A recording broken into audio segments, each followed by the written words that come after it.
ama utaenda physiotherapy hata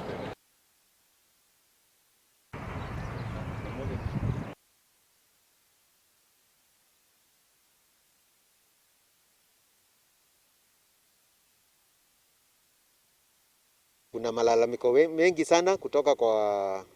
wananchi wetu kwamba barabara zao zimeharibiwa na haya malori, vijana wao wameharibiwa, wale wanapakia hii mchanga, na kwamba malori haya yanafanya kazi masaa 24 bila kujali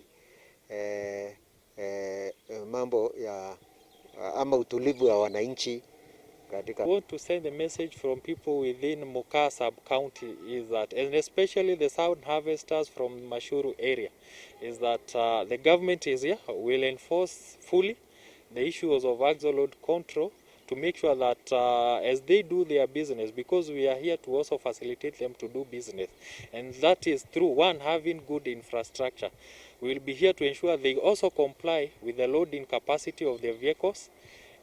so that we safeguard on these infrastructures and offer them the necessary support which they need also as they do their business.